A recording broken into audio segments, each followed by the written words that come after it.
de ser glorificado, al único y sabio Dios, quien es digno de alabanza, quien es digno de adoración. A Él sea todo honor y toda gloria, por los siglos de los siglos. Oh, bendito eres, Señor.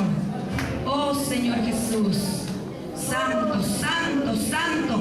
Toda la tierra está llena de tu gloria. Amén.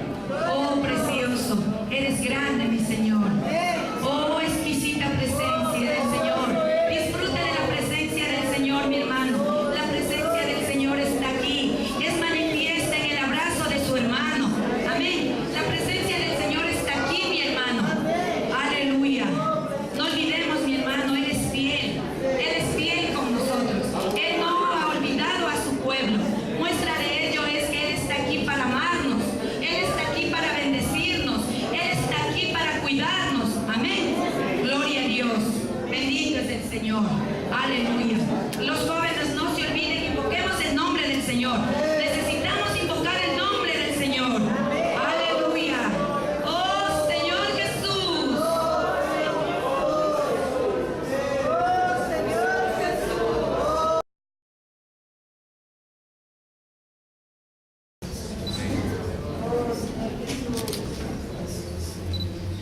Señor, en esta mañana queremos darte gracias porque es una bendición, es un privilegio por estar reunidos en tu nombre aquí en este lugar. Señor, hemos venido con un corazón dispuesto, con nuestros oídos abiertos para escuchar tu voz. Señor, háblanos en esta mañana. Queremos oír, Señor, tu palabra. Queremos oír tu voz. Queremos esa palabra viva que sale de tu boca. Señor, esa palabra que da vida y vida en abundancia. Señor, al acercarnos delante de tu presencia, también queremos reconocer que aún tenemos una naturaleza caída de pecado, que muchas veces nos lleva a pecar. Señor, perdónanos nuestros pecados. Lávanos en la sangre de Jesús. Límpianos de todas nuestras maldades, de todas nuestras iniquidades, para que podamos estar, Señor, delante de tu presencia y poder alabarte, adorarte, bendecir tu nombre. Gracias te damos, Señor, por este día. Tu palabra dice que cada día son nuevas tus misericordias. Señor, extiende tu mano de amor y de misericordia y bendiga la vida de cada uno de nosotros que estamos en esta mañana, en este lugar. Señor, gracias por todo.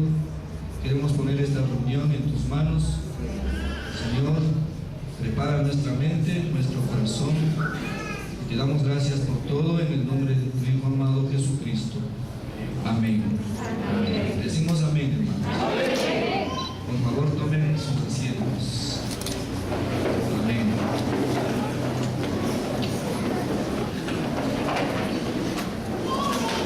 Damos la bienvenida a cada uno de ustedes, hermanos, esta mañana a participar de la comunión de los santos, a expresar el cuerpo de Cristo, a gozarnos en la presencia del Señor. Este es el día que hizo Jehová. Me gozaré y me alegraré en él. Gloria a Dios. Gloria a Dios. Es un día maravilloso, es un día precioso, sabiendo que cada día son nuevas sus misericordias y que cada día es una nueva oportunidad para que nosotros podamos seguir adelante en este caminar hacia alcanzar ese propósito glorioso, esa meta gloriosa, Cristo en nosotros, la esperanza de gloria. Amén. Y cada día anhelando la presencia del Señor, su pronta venida. Conforme a la palabra, su palabra dice que la venida del Señor cada día está más cerca de que cuando nosotros creímos. Amén. Le invito, hermano, en esta mañana que abra su Biblia en el libro de Romanos y entramos al capítulo 4. Estamos estudiando los días domingo el libro de Romanos, la carta del apóstol Pablo a la iglesia en Roma. Y Pablo también hemos visto que le llama a esta carta su evangelio. Así que con la ayuda del Señor, con la gracia del Señor, estamos deleitándonos, gozándonos de esta preciosa carta y de las enseñanzas que encontramos aquí en esta epístola. Amén. Dijimos, hermanos, que desde el capítulo 3, versículo 21, el apóstol Pablo nos habla acerca de lo que es la justificación. Y por eso la semana anterior habíamos visto que nosotros habíamos sido justificados, alcanzamos esa justificación por medio de la fe. Y quiero preguntarles en esta mañana a ustedes, ¿qué es la fe? Para usted, hermano, hermana que está aquí en esta mañana, ¿qué es la fe?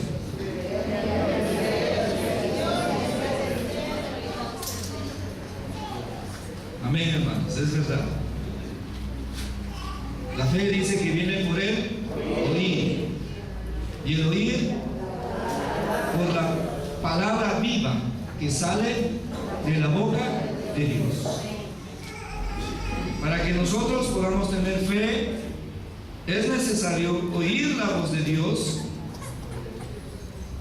y creerle a Dios, porque la fe no consiste en creer en Dios, sino en creerle a Dios. Y no todos le creen a Dios. Por eso los que son de fe son aquellos que le creen a Dios. Y en esta mañana Dios va a hablarnos a cada uno de nosotros, y esa palabra tiene que hacer que nosotros podamos creerle a Él todo lo que Él nos diga. Amén. Y por eso, al hablar de la justicia por medio de la fe, en el libro de Romanos, en el capítulo 4, el apóstol Pablo pone como ejemplo la vida de Abraham. Abraham, un hombre natural que fue llamado a vivir por fe, y que por medio de esa fe, dice su palabra, él también fue justificado.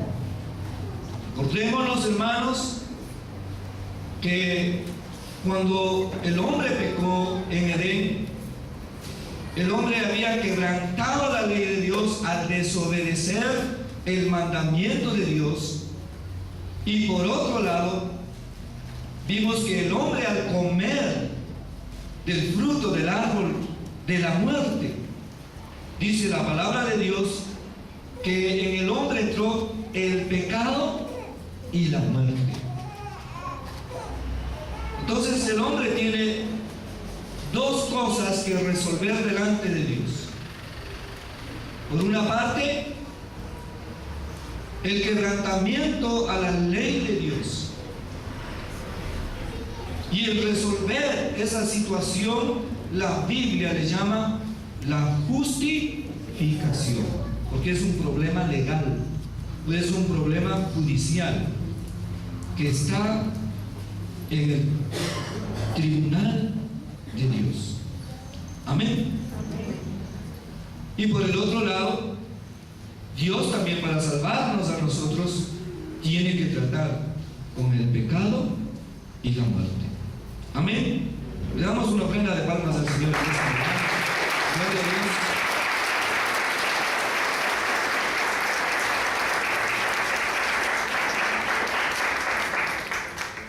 Amén.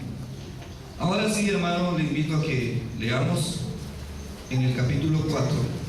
Capítulo 4 del libro de Romanos. Dice así su palabra: ¿qué pues diremos que halló Abraham nuestro Padre según la carne? Esta es una pregunta que comienza este capítulo haciendo. Y luego dice, porque si Abraham fue justificado por las obras, tiene de qué gloriarse, pero no para con Dios. Porque, ¿qué dice la Escritura? Creyó Abraham a Dios y le fue contado por justicia. Fíjese que la Escritura dice que Abraham le creyó ¿a quién? A Dios. No dice que Abraham creía en Dios, sino dice que Abraham le creyó a Dios. Luego en el versículo 4 dice, pero al que obra no se le cuenta el salario como gracia, sino como deuda. Mas al que no obra, sino cree en aquel que justifica al impío, su fe le es contada por justicia. En el versículo 6 continúa diciendo, como también David es otro hombre de fe. Y aquí el apóstol Pablo cita a David y dice, como también David habla de la bienaventuranza del hombre a quien Dios atribuye justicia sin obras, diciendo. ¿Qué fue lo que dijo David? Bienaventurados aquellos cuyas iniquidades son perdonadas y cuyos pecados son cubiertos. Amén. David dice, bienaventurados. En otras traducciones, la palabra bienaventurado lo traducen como dichosos. Y dice, bienaventurados aquellos cuyas iniquidades son ¿qué? Perdonadas, y cuyos pecados son ¿qué? Cubiertos. En el 8, bienaventurado el varón aquí, a quien el Señor no inculpa de pecado. Y dice, es pues esta bienaventuranza solamente para los de la circuncisión. Pregunta, ¿quiénes son los de la circuncisión? El pueblo judío.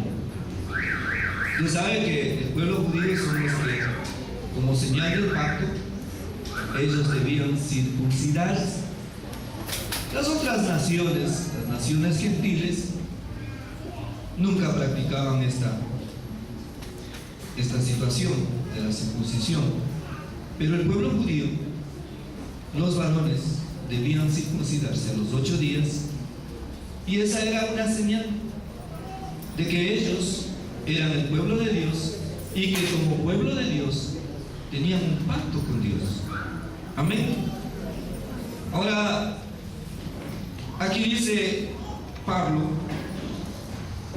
es pues esta bienaventuranza o esta bendición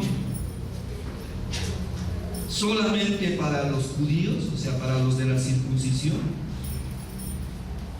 o también dice para los de la incircuncisión. ¿Quiénes son los incircuncisos? Los gentiles, nosotros. Para los judíos, nosotros somos los incircuncisos porque no practicamos la circuncisión. Y dice, porque decimos que a Abraham le fue contada la fe por justicia. Y aquí dice una pregunta: ¿cómo pues le fue contada? ¿Estando en la circuncisión o en la incircuncisión? Esa es una pregunta que está haciendo el apóstol y que necesitan respuestas, ¿no? Está preguntando, dice, bueno, ¿y Abraham fue contado por la fe y fue justificado? ¿Y eso fue cuándo? ¿Cuando fue él circuncidado o cuando él estaba incircunciso? O sea, todavía no era circuncidado. Quizás nosotros también deberíamos estudiar un poquito la Biblia, especialmente el libro de Génesis, donde está la historia de Abraham, y ahí vamos a darnos cuenta que, de acuerdo a la palabra de Dios, de lo que habla en Génesis, dice que Dios le justificó a Abraham antes de que él fuera ¿qué? Circuncidado. Y luego dice, no en la circuncisión. O sea, ahí mismo viene la respuesta y dice, no en la circuncisión, sino en la incircuncisión. O sea, cuando él todavía no había sido ¿qué? Circuncidado. Entonces, ahí fue cuando Dios le justificó a él. Y dice, versículo 11, y recibió la circuncisión como señal. O sea que la circuncisión solamente era una señal, como sello de la justicia de la fe que tuvo estando aún incircunciso. Y la razón, dice aquí, era para que fuese padre de todos los creyentes no circuncidados, a fin de que también a ellos la fe les sea contada ¿qué? Por justicia, y padre de la circuncisión para los que no solamente son de la circuncisión, sino que también siguen las pisadas de la fe que tuvo nuestro padre Abraham antes de ser ¿qué? Circuncidado. Y a su nombre. Entonces, para nosotros poder descansar, porque el enemigo, hermano, muchas veces viene a la vida de los creyentes y busca desestabilizar la vida de los cristianos, hablando de mentiras, haciendo de creer a la gente que a veces cuando uno peca o comete pecados, uno pierde la salvación. Y entonces encontramos en la vida de la iglesia hermanos que caminan muchas veces desanimados, desalentados, a veces no tienen alegría, no tienen gozo, porque sobre ellos a veces hay un espíritu de culpa. Como ellos pecaron, ofendieron a Dios, muchas veces el enemigo le dice, ya te diste cuenta que tú no sirves para estar formando parte de la vida de la iglesia. ¿Te das cuenta que tú cada vez estás pecando y tú no eres de ahí? Y entonces esas mentiras que el enemigo pone en la mente de los creyentes a veces traen desestabilización. Y los cristianos en esas condiciones no pueden ir avanzando, creciendo en la vida espiritual. Más bien viene desaliento, desánimo, y a veces he escuchado decir a personas, hermano, para seguir así, mejor me separo de la iglesia y mejor me voy nuevamente al mundo.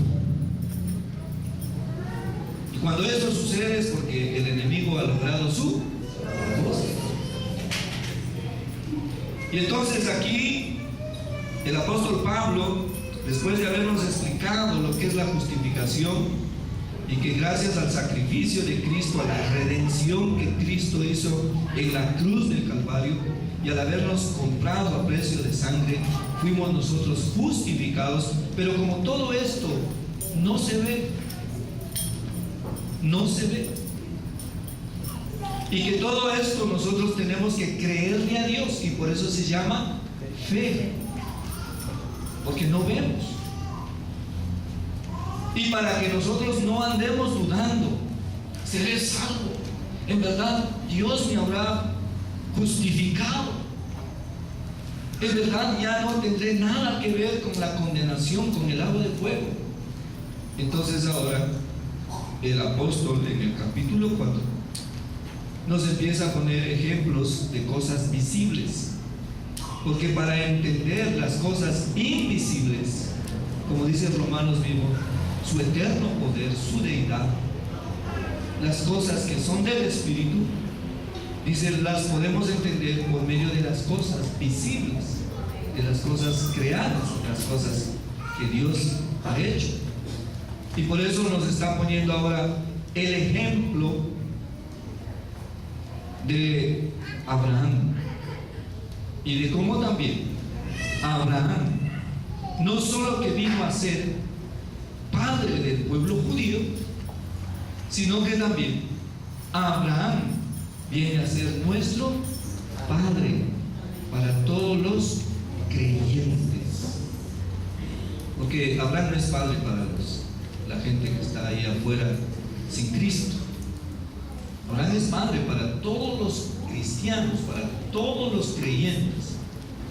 Y como dice aquí, y que sigue las pisadas de la fe que tuvo nuestro padre Abraham antes de ser que circuncidado. O sea que cuando nosotros estudiamos, por ejemplo, la genealogía que está en el Evangelio de Mateo al principio, ahí esa genealogía está puesta para que también nosotros entendamos que todas las personas que están en esa genealogía también son nuestros antepasados. Que usted y yo también formamos parte de esa genealogía. ¿Por qué? Porque la genealogía que está en Mateo comienza hablando de Abraham. Y entonces ahora resulta que usted y yo también somos hijos de ¿quién? De Abraham. Así que todas esas personas están: Abraham, Isaac, Jacob, Judá, y sigue la lista hasta llegar a Jesús, que era el Cristo. Dice que esos son nuestros antepasados. ¿Por qué? Porque nosotros también somos simiente de Abraham. ¿Y a su nombre? Usted sabe que para el pueblo de Israel, para el pueblo judío, Abraham es una persona muy importante. Pero quiero decir, hermano, que para nosotros también, de acuerdo a la palabra de Dios, Abraham se constituye en alguien muy importante, porque él viene a ser nuestro Padre. Y a su nombre, gloria a Dios. Ahora, cuando está escribiendo aquí en el capítulo 4 acerca de Abraham, y nos pone a Abraham como ejemplo, es para que nosotros, a medida que vayamos entrando en este estudio que está aquí en Romanos, todos estos mensajes nos vayamos dando cuenta que la justificación es el inicio de la vida de todos los cristianos.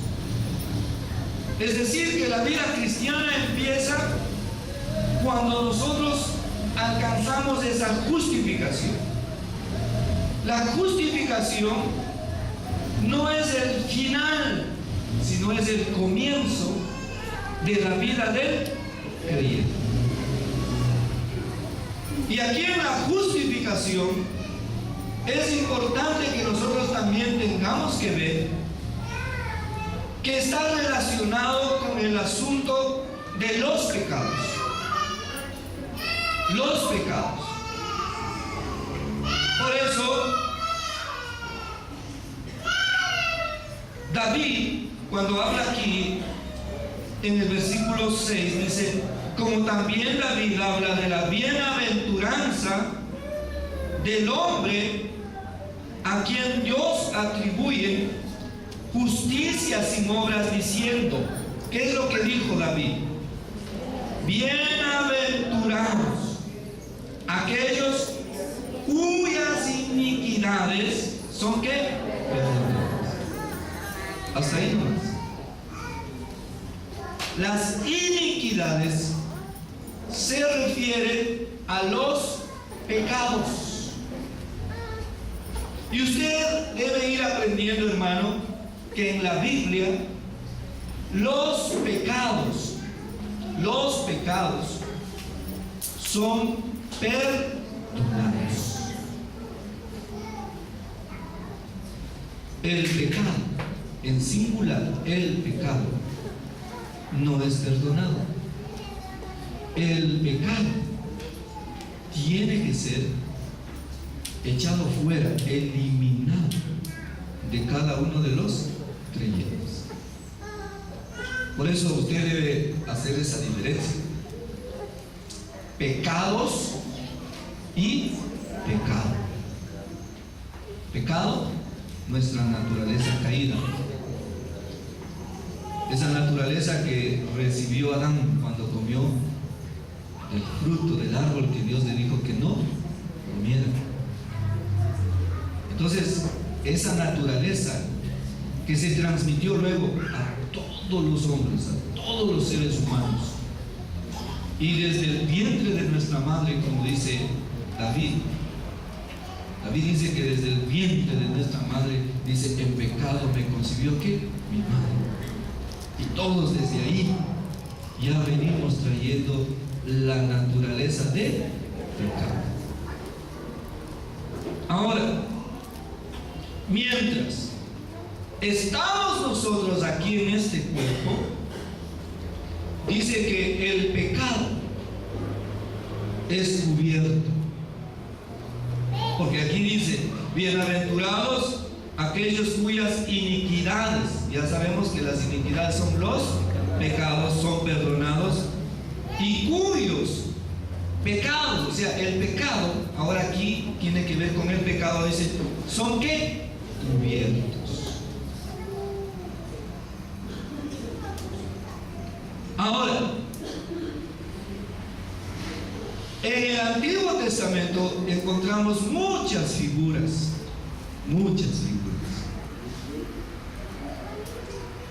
Y en esas figuras vemos, por ejemplo, que cuando Dios le pidió a Moisés que edificara el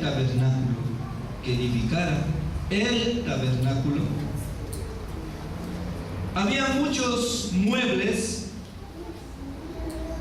que debían ser hechos de la madera de acacia. Esa madera de acacia que provenía de unos árboles de acacia, y los árboles de acacia no son árboles rectitos, sino son árboles torcidos. Segundo, la madera de acacia no es una madera fina, como el cedro, como el ciprés, sino que es una madera rústica. Y por ser una madera media torcida, esta madera tenía muchas fallas. Y Dios no escogió a lo mejor de los árboles para construir sus muebles, aún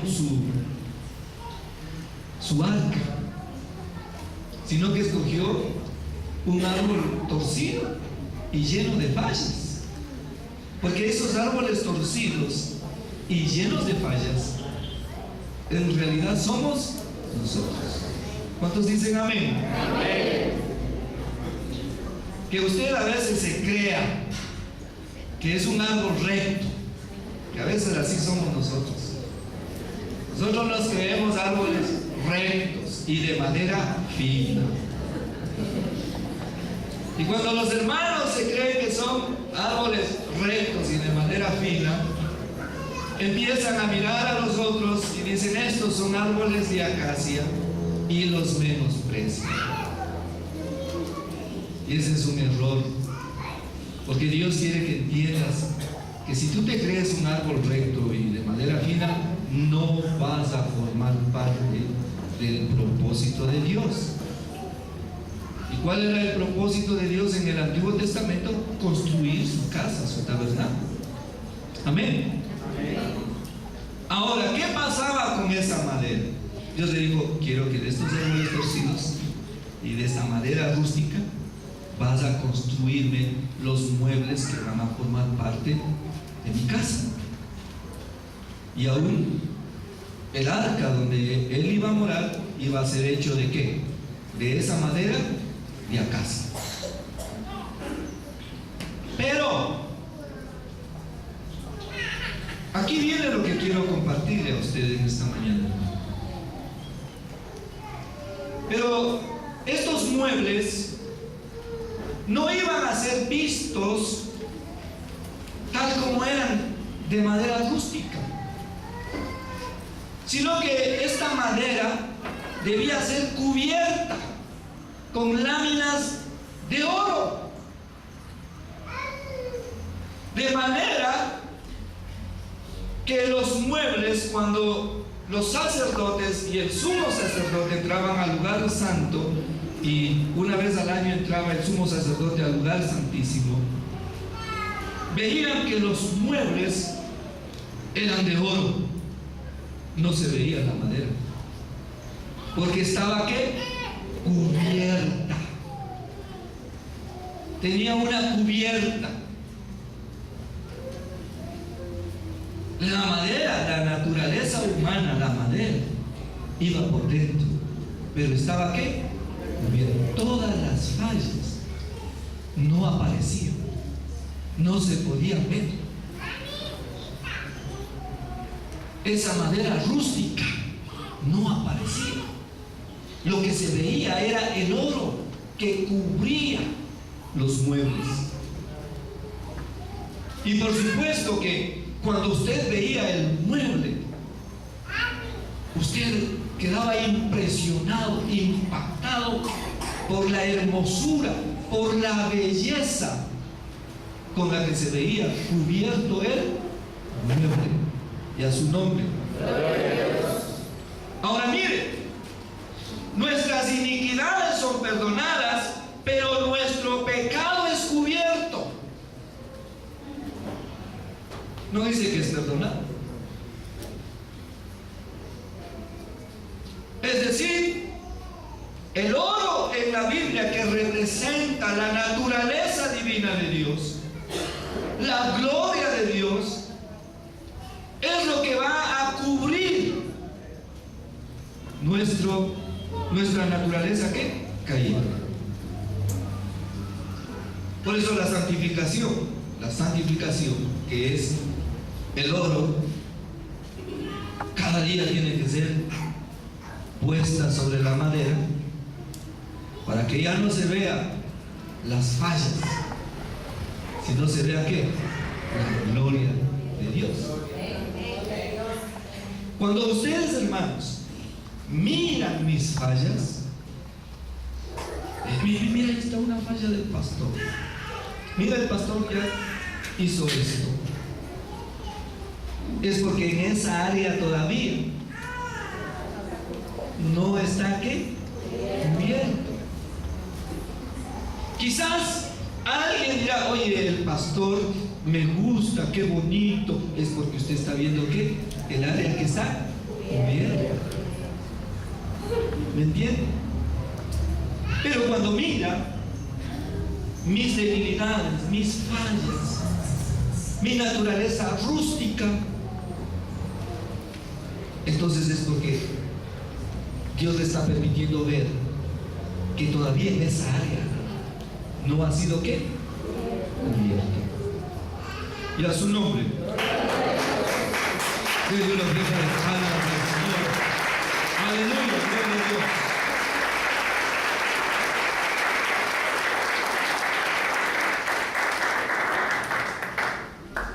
Porque este es un trabajo, este es un proceso que Dios va haciendo en nosotros. Todavía no hemos llegado a la meta. No hemos alcanzado esa meta gloriosa. Cada día Dios está trabajando. Él es el artífice que está trabajando en su vida y en la mía. Por eso, hermanos, nosotros tenemos que tener mucho cuidado. A lo mejor cuando usted mira a un hermano, a lo mejor usted mira puras fallas, pero yo le aconsejaría mejor mire las partes que ya están cubiertas de oro, porque a veces sus ojos más se van a las fallas que a la parte que ya está trabajada por Dios.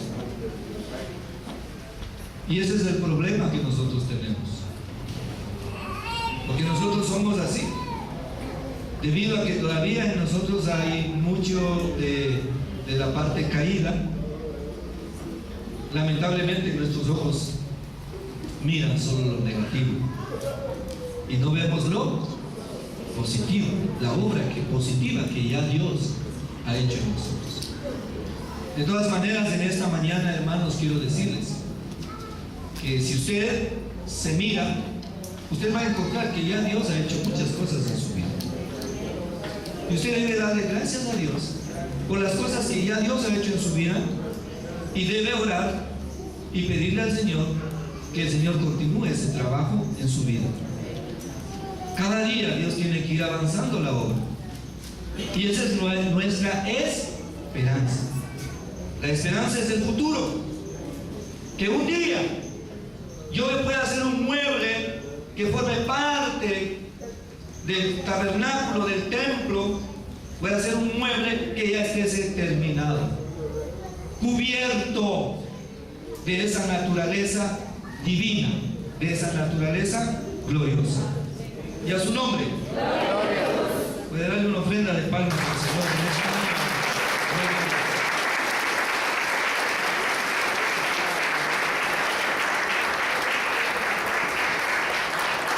Ahora, la justificación, acuérdense, hermano, no era el final.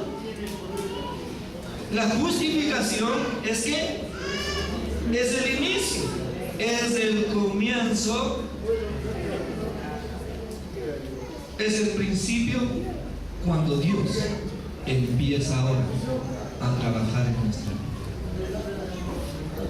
Así que Abraham, para alcanzar la justificación, dice que él tuvo que ser un hombre de fe. ¿Y qué era la fe? Creerle a Dios. Y cuando usted va a Génesis y ve la vida de Abraham, que comienza a hablarnos desde el capítulo 12, y vemos que Dios habló con Abraham, porque acuérdense que la fe viene por el oír. Y en el libro de Génesis, Dios le dijo a Abraham que dejara su tierra, su parentela, y saliera de esa tierra de Ur de los Caldeos.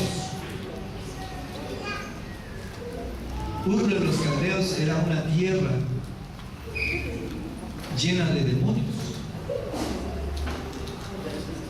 porque los caldeos eran gente que habían hecho una profesión,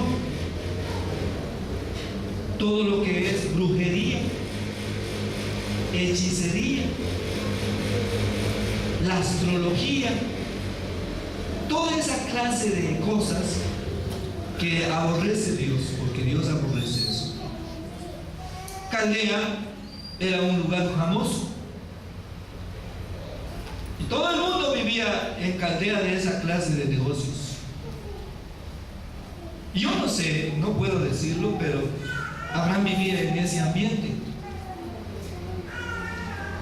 Y ahí fue cuando Dios llegó.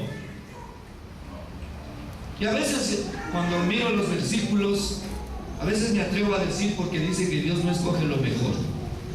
Y a veces me pongo a pensar, si Dios escogió a Abraham en Caldea, no creo que lo haya escogido porque Abraham tal vez era el mejor, sino pienso que Dios lo escogió a él, como dice su palabra, que él escogió lo peor, lo vil, lo menospreciado, para luego él trabajar en la vida de esa persona y después Dios llevarse toda la gloria. Porque si Dios nos escogiera porque nosotros fuimos los mejores, porque fuimos buenos, entonces nosotros tendríamos de qué gloriarnos, como dice aquí. Porque usted diría, a mí Dios me escogió porque yo era un hombre muy responsable. A mí Dios me escogió porque yo era un buen padre de familia. A mí Dios me escogió porque yo era un buen jefe con mis trabajadores. Entonces usted tendría de qué gloriarse. Pero cuando usted empieza a reconocer y a darse cuenta realmente qué clase de personas éramos nosotros, y que en realidad a veces nosotros no éramos lo mejor, sino, como dice su palabra, lo peor, lo vil, lo menospreciado. Entonces Dios nos llama, Dios nos escoge, pero porque Él quiere hacer de nosotros algo glorioso. Y entonces al final del trabajo, quien se lleva toda la gloria es Dios. Vimos, como dije, otro ejemplo es la vida de David. David tenía una profesión que no era muy agradable. Él era pastor de ovejas. Él pastoreaba ovejas.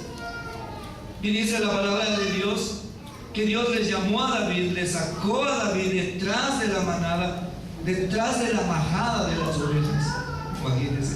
Porque cuando uno es pastor, a veces uno anda pisoteando el excremento de las ovejas. Y dice que de ahí le sacó Dios para hacerle un rey, un príncipe de su pueblo. Y a su nombre. Entonces mire cómo es Dios. Y Dios llama a Abraham de esa tierra de demonios. Eso se llama Caldea, tierra de demonios. Y lo saca de ahí. Dios le habla a Abraham y le dice: vete de tu tierra y de tu parentela, y le dice, a una tierra que te mostraré más adelante. Y por eso la Biblia dice que Abraham salió de ahí sin saber a dónde iba.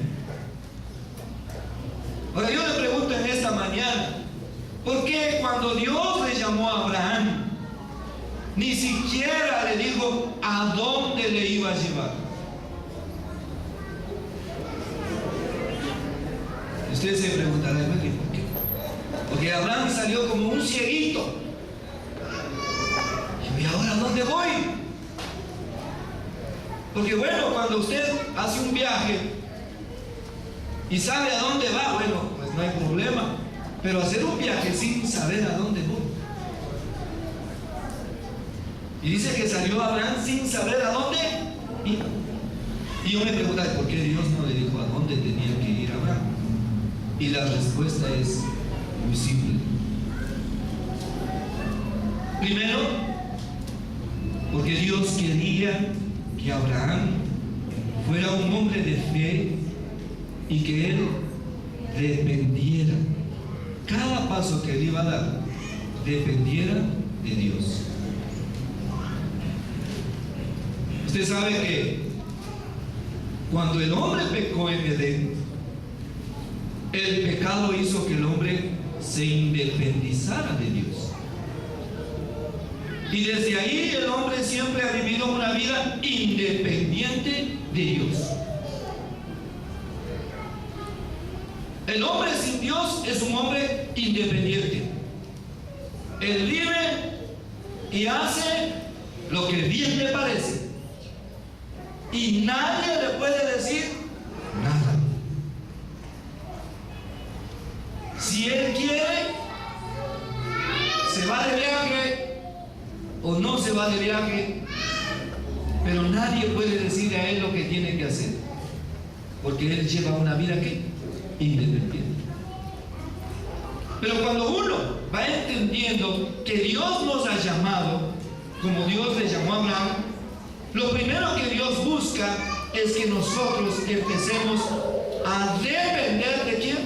De Dios. Y de hecho, a veces aquí les predicamos y les hablamos cuál es la meta, pero de hecho soberanamente Dios a muchos les tiene ciegos. Todavía no entienden cuál es la meta. Y eso es soberanamente porque Dios quiere que nosotros dependamos ¿qué? De Él. Porque si Dios le hubiera dicho a Abraham, sal de tu tierra y de tu parentela y vete para la tierra que está en tal lugar, entonces hubiera sido Abraham el que hubiera trazado su camino, su manera de llegar allá. Y él, a base de su propio esfuerzo, hubiera llegado a la tierra que Dios quería que él fuera. Y entonces Abraham no hubiera tenido de qué gloriarse, porque hubiera dicho, yo fui el que llegué allá. Pero no fue así. Dios ni siquiera le dijo a dónde le iba a llevar, porque Abraham tenía que aprender a depender absolutamente de Dios y a su nombre. Eso es vivir ¿por qué? Por la fe. Cuando tú llevas una vida independiente, hermano, y cada día tú haces lo que bien te parece, sin consultarle a Dios, sin tomar en cuenta a Dios, es porque tú no eres de fe. Ser de fe significa que así como Abraham, él cada vez que viajaba al lugar donde llegaba, dice la palabra de Dios que él lo primero que hacía era levantar un altar. ¿Y cuál era el propósito por el cual Abraham levantaba el altar? Porque él lo primero que quería era tener comunión ¿con quién? Con Dios. Acercarse a Dios. Buscar la presencia de Dios. El altar hoy en día es cuando tú te levantas y lo primero que haces es buscar la presencia de Dios. Y cuando tú empiezas a depender de Dios, a decirle Señor, a decirle Padre, me encuentro en esta situación, o Señor, yo voy a salir ahora a mi trabajo, a mi negocio, o tengo que salir a tal lugar. Señor, por favor, muéstrame qué debo hacer, qué debo decir, cómo tengo que actuar. Es porque tú estás tomando en cuenta a Dios y estás demostrándole a Dios que tú quieres depender de Él. Y eso es algo que a Dios le agrada. Porque entonces tú estás siguiendo las pisadas ¿de quién? De Abraham. Porque dice que Él es Padre, pero ¿para quiénes? Para los que siguen sus pisadas. O sea que la vida de Abraham está puesta ahí como un ejemplo para que si tú imitas lo que Abraham hacía, pues tú también vas a llegar a la meta. Porque la palabra de Dios dice que Abraham al final llegó a la meta. Y a su nombre. Ahora, sin embargo, usted sabe que no todo lo que brilla es oro. La Biblia también dice que cuando Dios le había llamado a Abraham y le dijo que dejara su tierra y su parentela, también le había dicho que abandonara su casa, su familia. con quien debía salir Abraham era solamente con su esposa. Pero cuando usted empieza a leer la palabra de Dios, empieza a darse cuenta que aunque él le creía a Dios, también aún su razonamiento humano obraba. Porque la palabra de Dios dice que al principio Abraham, dice que como que empezó medio dudoso, tal vez pensando, bueno, ¿realmente fue Dios el que me habló o no fue Dios? Cuando Dios le había hablado, él sintió que era Dios y se lo conversó a su familia. Habló a su papá y le dijo: ¿sabes, papá, que Dios me habló? Dios me dijo que me fuera de esta tierra, que dejara esta nación, este país, que abandonara mi familia y que Dios me llevaba a una tierra que yo no sé dónde es. ¿Y sabe quién fue el primero que creyó ahí? Fue el papá. Porque, fíjese, vamos a ir al libro de Génesis para que usted se dé cuenta. En el capítulo 11 de Génesis.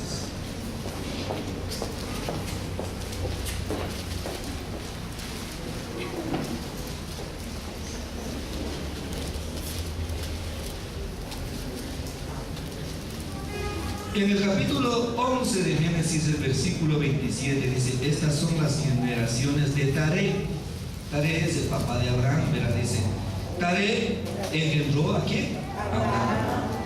Y también a Nacor y a Harán, o sea, tuvo 3 hijos.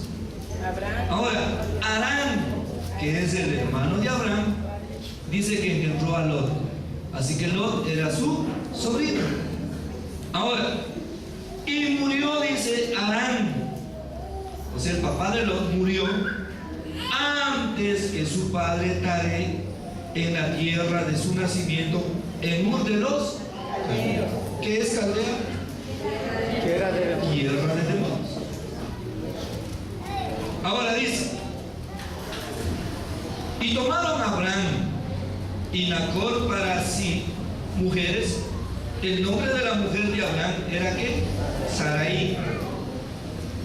Y el nombre de la mujer de Nacor, Milca. ¿Hija de quién? De Abraham. Padre de Milca y de Isca. Dice: mas Sarai era estéril y no tenía ¿qué? Hijos. Ella es la esposa de Abraham. Y dice, mire aquí, dice, versículo 31. Lea por favor este versículo conmigo, dice así: y tomó Taré a Abraham su hijo y a Lot, hijo de Harán, hijo de su hijo, y a Sarai su nuera, mujer de Abraham su hijo, y salió con ellos de Ur de los Caldeos. Pregunta: ¿quién es el que está saliendo? Taré. Taré. Y dice: y salió con ellos de Ur de los Caldeos para ir ¿a dónde? A la tierra de Canaán. Dios le había hablado a Abraham y ahora el que está actuando es ¿quién? Taré. Por eso es que comienza el versículo 1 del capítulo 12 diciendo, lea conmigo, es: pero Jehová había dicho ¿a quién? A Abraham. Dios no le habló a Taré. ¿Se da cuenta, hermano? Dios no le habló a Taré. Dios ¿a quién le había hablado? Porque si no, entonces Taré sería el hombre de fe.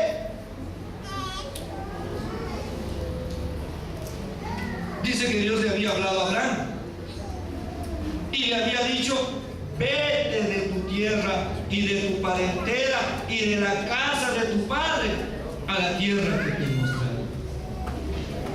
tenía que dejar su tierra. ¿Cuál era la tierra? Ur de los caldeos. La tierra de demonios debía abandonar. 2, debía dejar ¿qué? Su parentela, sus parientes, primos, familiares, tíos, sobrinos, debían abandonarlos. Y también debía dejar la casa de su padre, papá, mamá, hermanos. Tomar a su mujer y comenzar ¿qué? El viaje. ¿Y a su nombre? Pregunta: ¿quién fue el que comenzó el viaje? Miren, ¿quién está haciendo el tarea? Dios no le había hablado a tarea. Así que ya el hombre de fe, como que yo puedo sentir que el hombre de fe no era alguien tan sujeto, ¿no? Porque como que necesitó la ayuda de su padre. Ahora esta es una figura, hermanos, porque aquí cuando nosotros vemos la figura Taré es el hombre viejo. Taré, ¿quién es? El hombre viejo. El llamado era para Abraham, pero salió Taré. Y lo mismo sucede con nosotros. Dios nos llama a nosotros, pero el hombre viejo también empieza a actuar. Y usted va a darse cuenta que cuando uno viene por primera vez a la vida de la iglesia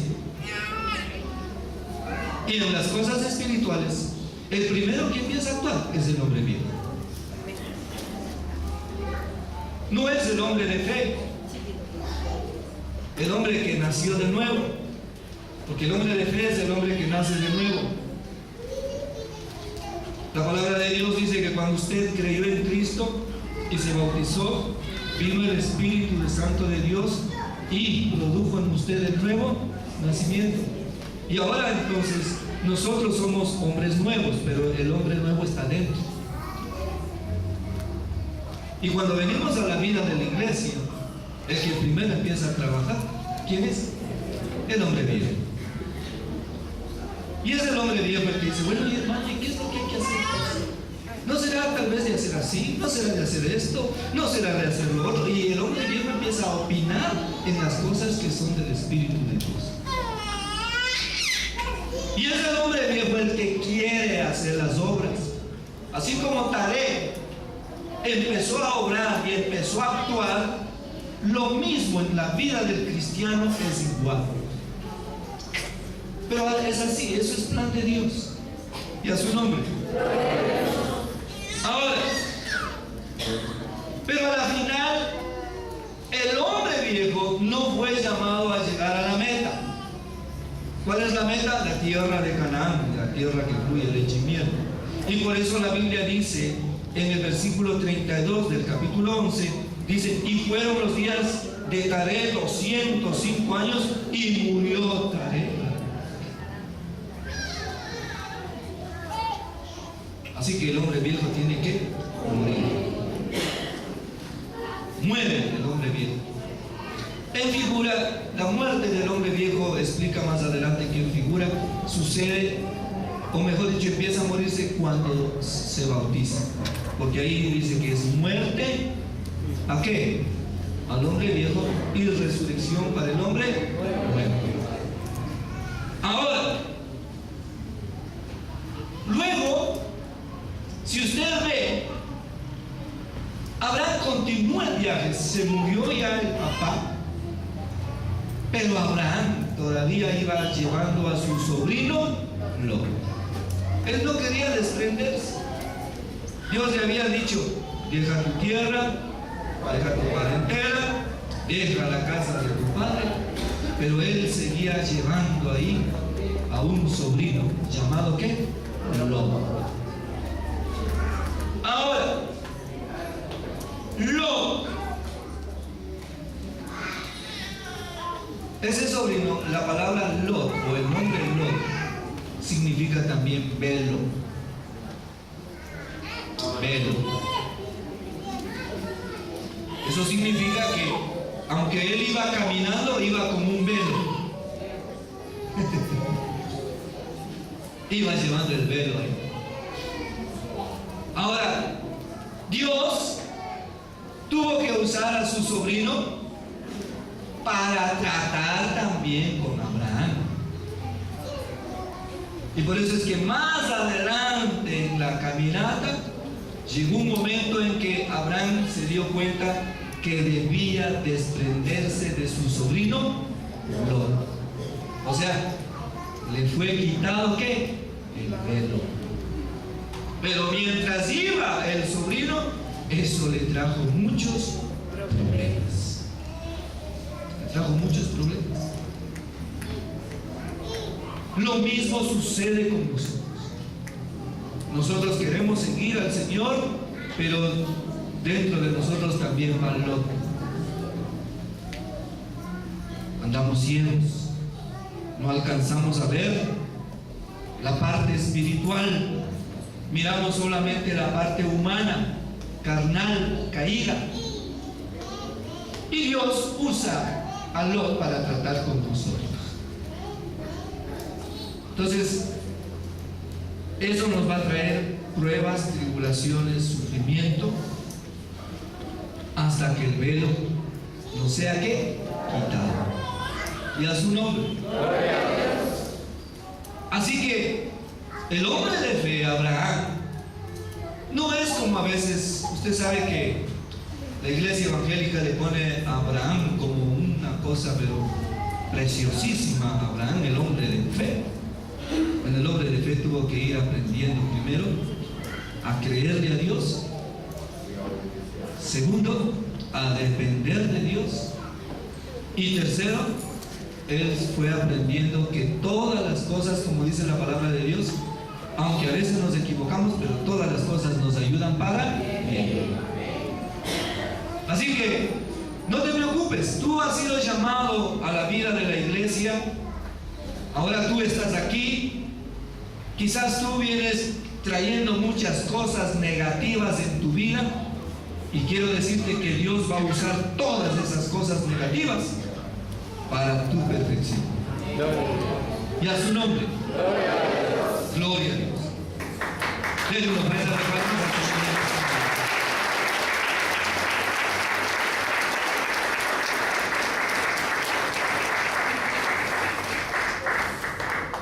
Así que mire cómo comenzó Dios trabajando en la vida de Abraham.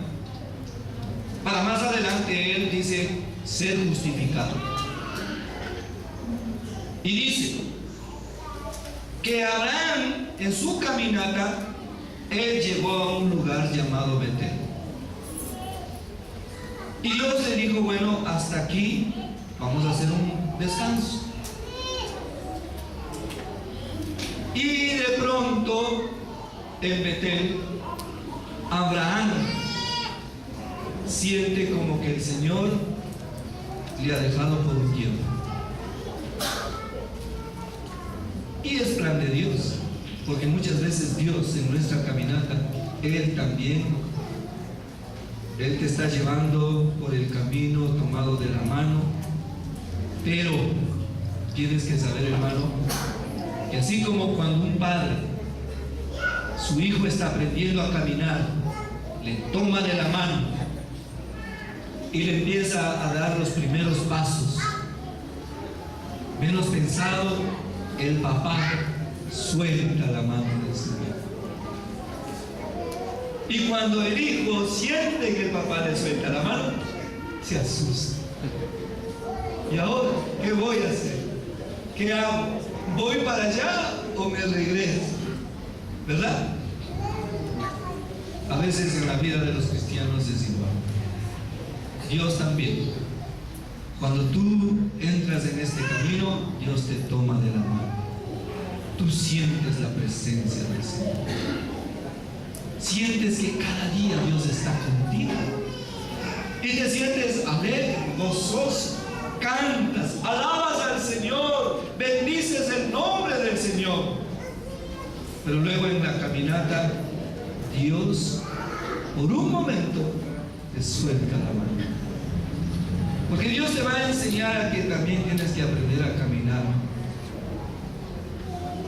Y eso sucedió con Abraham.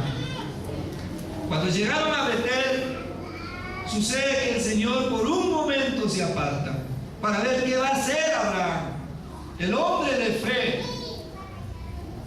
Y dice que Dios al mismo instante crea una situación. Trajo hambre sobre toda la tierra. Trajo hambre. En el capítulo 12, versículo 10 dice: hubo entonces hambre en la tierra. ¿Y ahora qué hizo Abraham? ¿Se asustó? Usted sabe que Dios le había llamado, y lo primero que quería Dios que aprendiera Abraham era ¿qué? A depender de él. Esa iba a ser la lección. Abraham, yo quiero que tú aprendas a depender de mí, ¿verdad? Y entonces ahora Dios le suelta por un momento y le dice: vamos a ver, ¿qué vas a hacer ahora? Y dice la palabra del Señor que Abraham se asustó.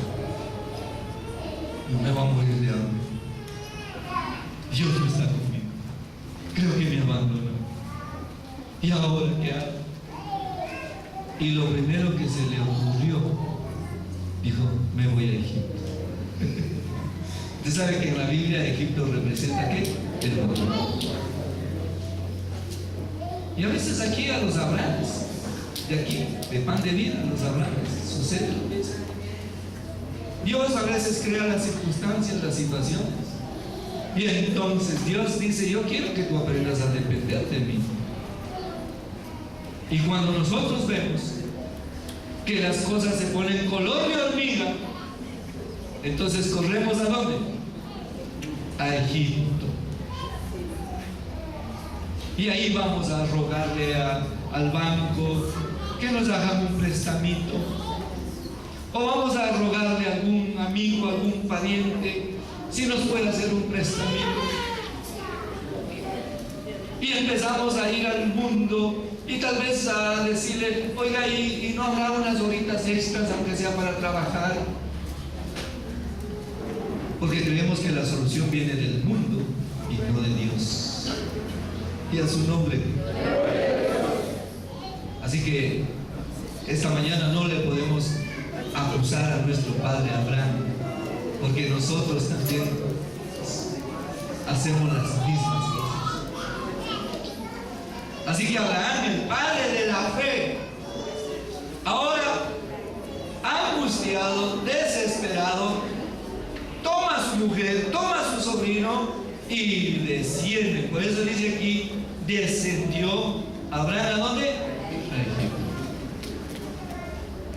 Dejar la iglesia donde está la presencia de Dios, donde nosotros podemos depender de Dios, para irnos a Egipto, es descender espiritualmente. No es avanzar, no es crecer, sino es que descender. Y cuando uno empieza a descender a Egipto, entonces le empiezan a ocurrir cosas negativas, como le ocurrió a nuestro padre Abraham. Porque dice la palabra del Señor que cuando él se iba acercando a Egipto, él empezó a darse cuenta, Abraham, dice que empezó a darse cuenta que su esposita era muy bonita. Por lo menos ahí empezó a darse cuenta que lo que tenía era algo muy bonito, era muy hermosa, era mucho más bonita que las egipcias. Oigan esto, jóvenes, ustedes a veces ponen la mirada en las egipcias porque creen que las egipcias son más bonitas que las aras que están aquí en la iglesia. Pero Abraham no fue tan tonto, porque dice que él se dio cuenta que su esposa Sara era más bonita bonita que las egipcias. Amén.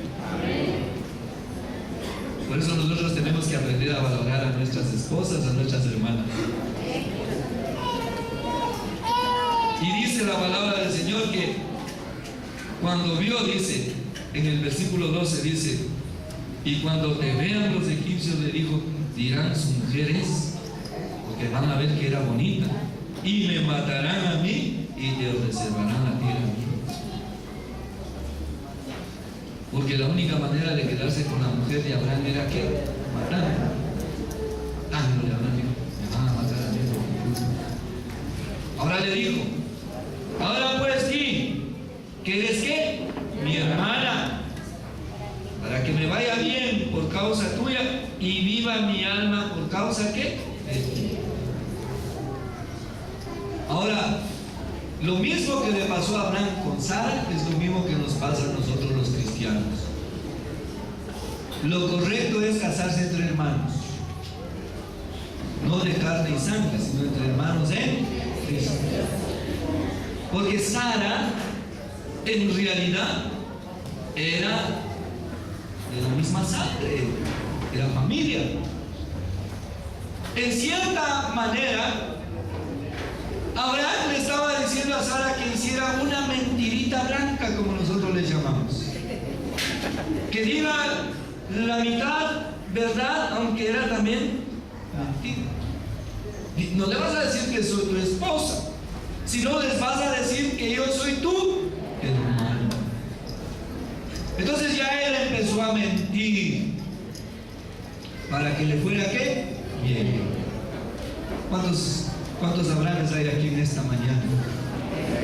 Que para que les vaya bien en Egipto tienen que igual mentir. ¿Cuántos dicen amén? Amén. Sí, porque cuando están allá en Egipto, allá también mienten para que les vaya bien. Igual que los egipcios. Los egipcios mienten en sus negocios. Usted va a un almacén y lo primero que el egipcio, cuando le quiere vender un producto, le dice que este es un producto importado, es americano, es lo mejor, no existe nada mejor en el mundo que el producto que esa persona le está vendiendo. Le miente. Y a veces los afganes también van al mundo y también hacen lo mismo que hacen los egipcios. ¿Empiezan a qué? A mentir. Porque si no, no les va a ir bien.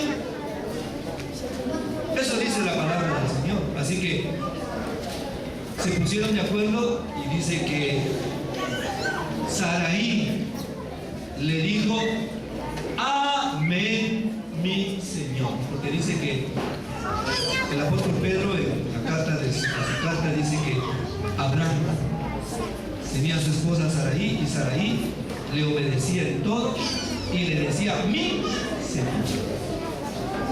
Sarai, cuando te pregunten algo les vas a decir, él es mi hermano. ¿Oíste? Amén, mi Señor. ¿Y sabe qué pasó? En el versículo 14 dice, y aconteció que cuando entró Abraham en Egipto, los egipcios vieron que la mujer era hermosa en gran manera. ¿Sabe una cosa, hermano? Hermanas, aunque usted no lo crea, los egipcios, cuando miran a una cristiana, verdadera cristiana, valoran, se dan cuenta. Y por eso es que hay algunos, como yo digo aquí, que a veces aparecen por aquí, que son bien pilas, egipcios, pilas, que entran por esa puerta porque saben que aquí las cristianas son bien cotizadas. Porque ellos han escuchado a veces por ahí, dicen, ¿sabes que mi esposita es cristiana y ella es fiel?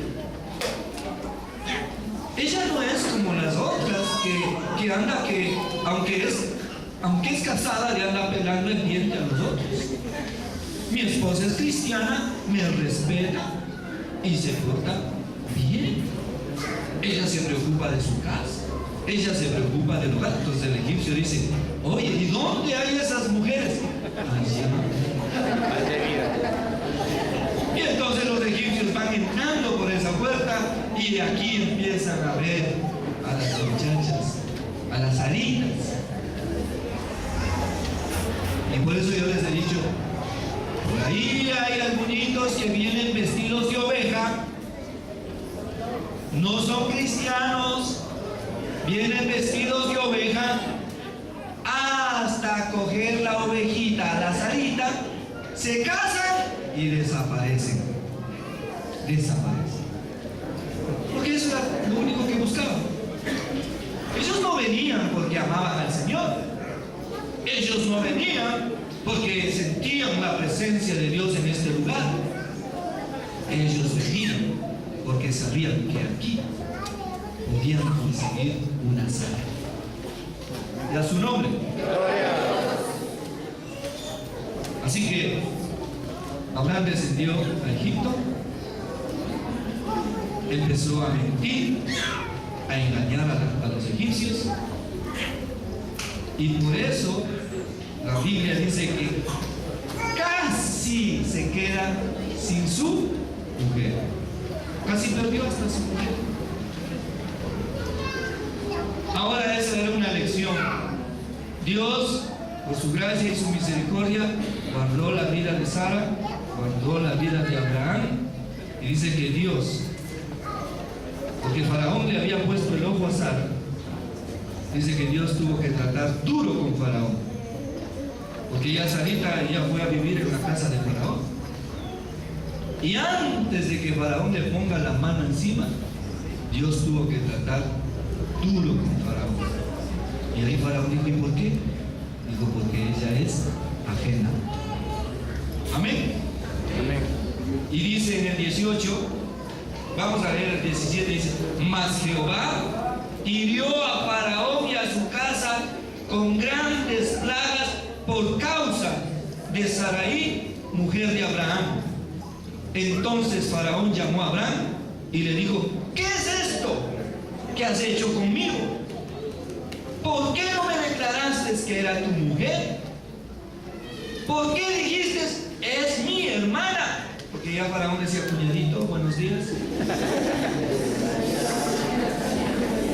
¿Sí?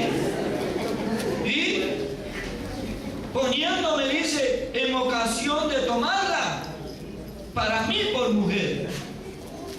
Ahora pues dice, he aquí está tu mujer, toma tu mujer y vete. Entonces Faraón dio la orden a su gente acerca de Abraham y le acompañaron y a su mujer con todo lo que tenía. Bueno, lo bueno fue que Faraón se portó generoso, porque Abraham llegó pelado y salió con plata. Y a su nombre. Bueno, vamos a dejarle ahí, hermano, para continuar más adelante. Ya llegaron los niños de la escuela dominical. Y vamos a ir siguiendo las pisadas, como dice su palabra. Vamos a seguir siguiendo sus pisadas para entender por qué Abraham fue justificado. Amén. Bueno, hoy tenemos servicio de la Santa Cena. Así que voy a pedir por favor en esta mañana que los hermanos ancianos que vamos a ministrar la mesa del Señor tengan la bondad de acercarse conjuntamente con sus esposas. Gloria a Dios. Le damos una ofrenda de palmas al Señor.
Aleluya.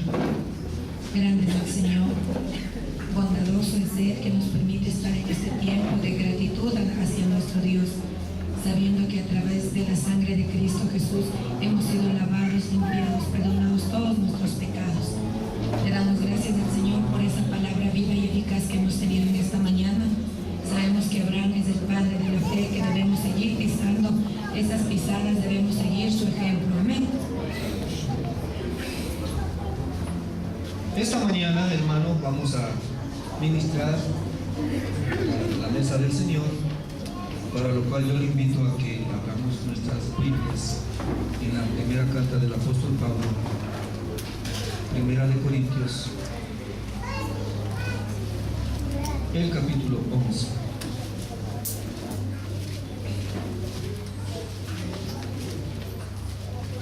Recordemos que la mesa del Señor tiene un propósito, y es que todos los hijos, sus hijos, aquellos que hemos nacido de nuevo, participemos de esta mesa conmemorando primero el sacrificio que Cristo hizo en el cruz del Calvario, y como dice su palabra, segundo, proclamando su venida. Amén. O sea, ese es el propósito del servicio de la Santa Cena. Y Pablo en el capítulo 11 de Primera de Corintios, versículo 23, comienza diciendo: porque yo recibí del Señor lo que también os he enseñado, que el Señor Jesús, la noche que fue entregado, tomó pan, y habiendo dado gracias, lo partió y dijo: tomad, comed, esto es mi cuerpo, que por vosotros es partido. Haced esto en memoria de mí. Asimismo, tomó también la copa después de haber cenado, diciendo: esta copa es el nuevo pacto en mi sangre. Haced esto todas las veces que la bebiereis en memoria de mí. Así pues, todas las veces que comiereis este pan y bebiereis de esta copa, la muerte del Señor anunciáis hasta que Él venga.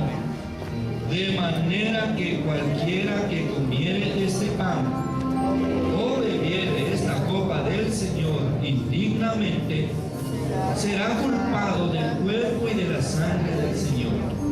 Por tanto, pruébese cada uno a sí mismo, y coma así del pan y beba de la copa, porque el que come y bebe indignamente, sin discernir el cuerpo del Señor, juicio come y bebe para sí.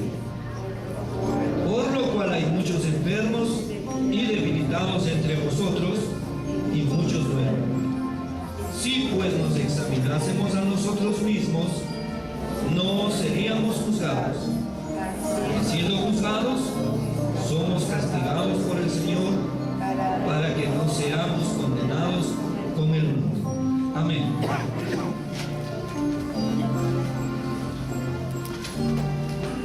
A veces los hermanos no quieren participar de la mesa del Señor, porque muchos de ellos dicen: bueno, es que hermano, he pecado contra el Señor y no me siento digno de participar de la mesa del Señor. Déjenme decir en esta mañana, creo que todos nosotros hacemos cosas que al Señor no le agradan. Sin embargo, el Señor nos da una oportunidad, que es ponernos a cuentas con Él. O sea, lo único que Dios quiere es que seamos humildes, que nos humillemos delante del Señor, le pidamos a Dios que nos perdone, que nos lave en la sangre preciosa de Jesús. Y esa sangre es la que va a hacer que seamos dignos de presentarnos ante Él, Señor. Lo único que el Señor sí nos anticipa es que si nosotros no discernimos el cuerpo del Señor, lo que va a suceder es que vamos a comer juicio y a beber ¿qué? Juicio. ¿Qué significa esto? Dice, significa que porque ustedes no están valorando lo que es el cuerpo de Cristo, el Señor va a tener que disciplinarlos. Usted se preguntará en esta mañana, bueno, ¿y qué es valorar el cuerpo de Cristo? Valorar el cuerpo de Cristo es que usted le dé valor a esto. Que usted considere que la iglesia y la vida cristiana no es una especie de juego religioso, sino que Dios envió a su Hijo Jesucristo para que Él diera su vida, muriera en la cruz, derramara su sangre, para que todos nosotros podamos estar hoy reunidos aquí, congregados en su nombre, y que diéramos valor al sacrificio que su Hijo hizo. Eso sería valorar el cuerpo de Cristo. Muchos de nosotros no valoramos el cuerpo de Cristo, o sea, no le damos la importancia a lo que es la vida de la iglesia, y entonces empezamos a llevar una vida religiosa y hacemos de esto un juego. Al Señor no le agrada eso. Por eso esta mañana, hermano, al participar del pan y de la copa del Señor, pues haga el compromiso no con la iglesia, con nosotros, sino con el Señor, de que de aquí en adelante vamos a darle valor a lo que es su iglesia y a su nombre. Gloria. Amén. Entonces vamos a ministrar el pan y el vino en esta mañana. Amén. Tenga la bondad, mis hermanos.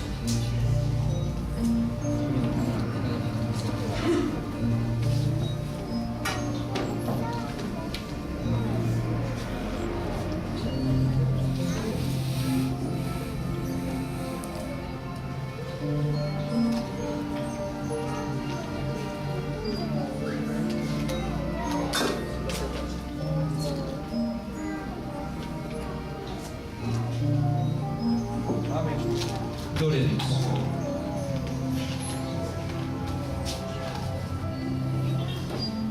Vamos a dar gracias al Señor en esta mañana por este pan que dice que representa el cuerpo del Señor y por el vino que representa su sangre. Por favor. Señor Jesús, bendito Padre, Señor, estamos en tu presencia, Señor, agradecidos de habernos traído, Señor, a estar en el privilegio de compartir, Señor, esta sangre. Bendito Señor, sabemos que tú nos redimiste, Señor, y hemos sido salvos por tu gran amor, Señor, y favor. Gracias, Señor, por esta sangre. Bendito Dios, permite que, Señor, sea abierto nuestros ojos para entender, Señor, la grandeza que es estar aquí, Señor, frente a tu presencia, recordando, Señor, lo que tú hiciste y sabiendo que tú eres real, Señor, que al morir en la cruz, tú también, Señor, resucitaste por nosotros, Señor. Gracias, Señor, te damos por este día. En el nombre de Jesús.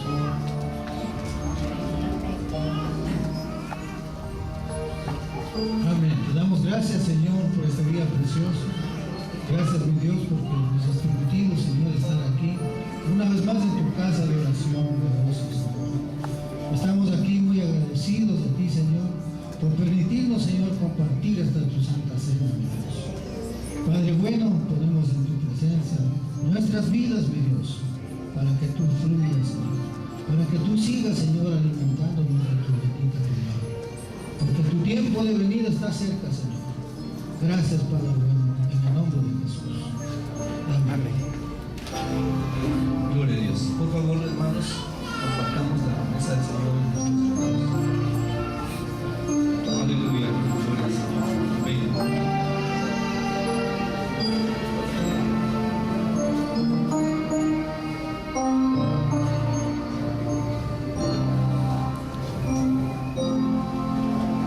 Porque yo recibí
Oh Señor Jesús, gracias por tu sacrificio, gracias por la obra redentora que hiciste en la cruz del Calvario, porque tú entregaste tu cuerpo y derramaste tu sangre para darnos salvación y vida eterna.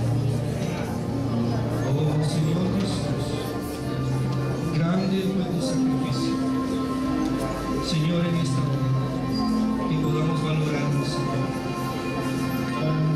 Oh Señor Jesús,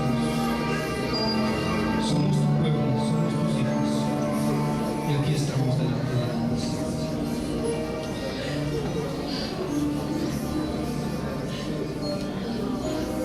Y el Señor Jesús,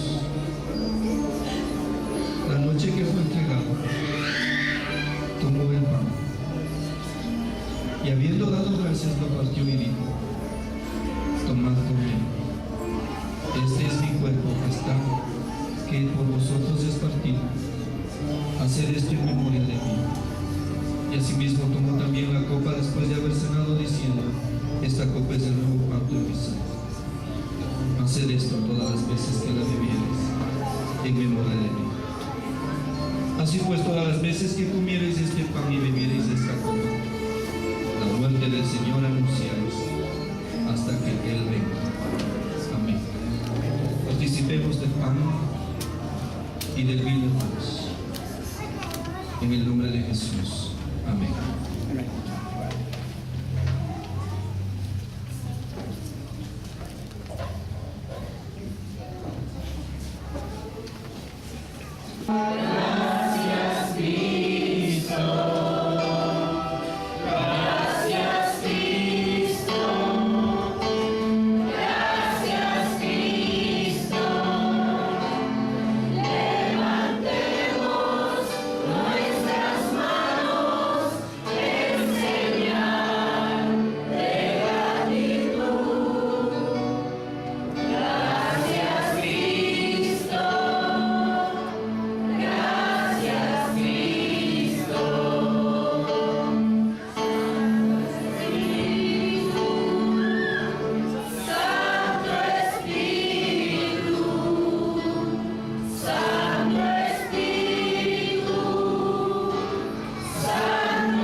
con esa misma reverencia, vamos a orar por las ofrendas y los diezmos que son consagrados para la obra de nuestro Dios. Amén.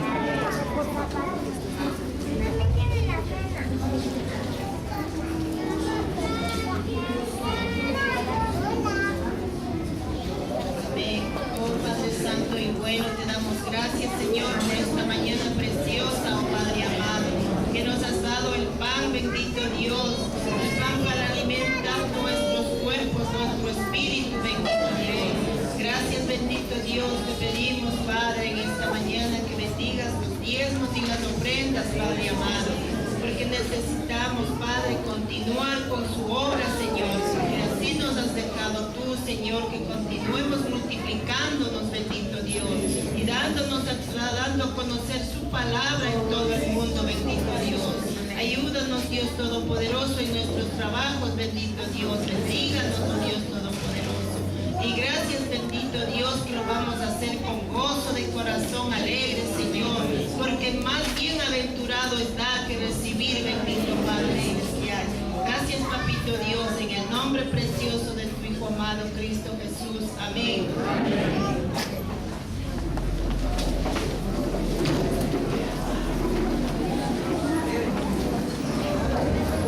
Aleluya.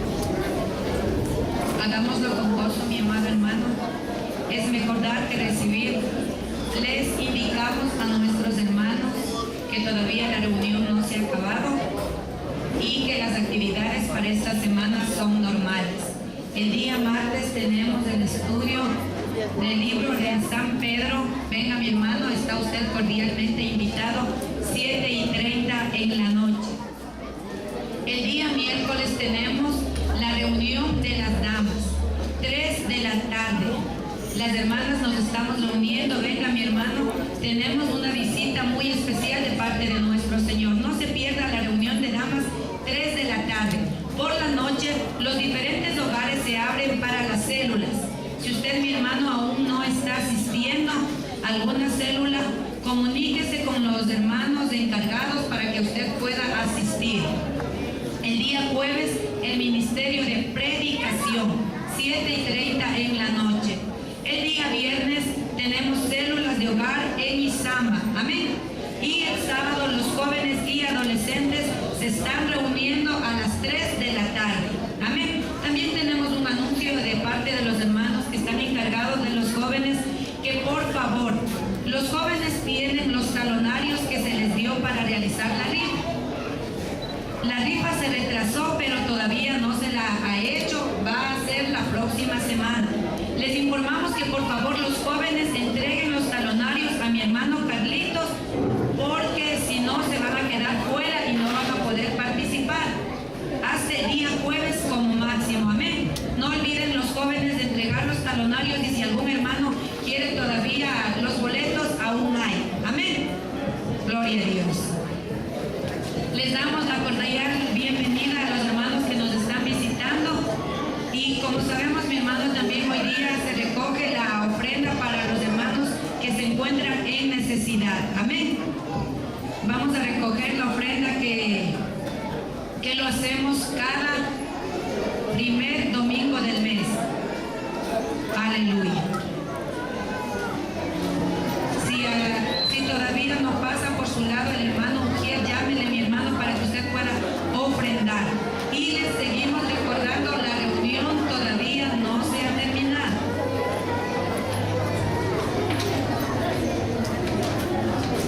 Amén.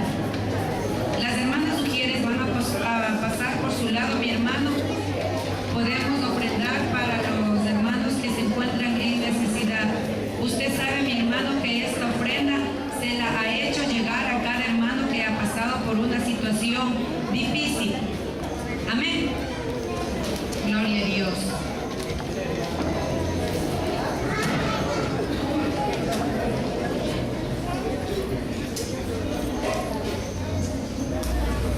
Amén, hermanos. Le damos gracias al Señor porque esta mañana Dios nos ha bendecido con esta preciosa comunión. Y quiero también dar la bienvenida a mi hermano Fernando Jarrín, le estoy mirando desde aquí. Y le damos la bienvenida. Póngase de pie, mi hermano, para que le conozcan. Tal vez hay hermanos que no le conocen a mi hermano Fernando Jarrín, un lindo siervo del Señor, que esta mañana ha venido para tener comunión con nosotros. A ver, póngase de pie, mi hermano Fernandito, digo, para que le vean los hermanos y le conozcan. ¡2, 3! Bien.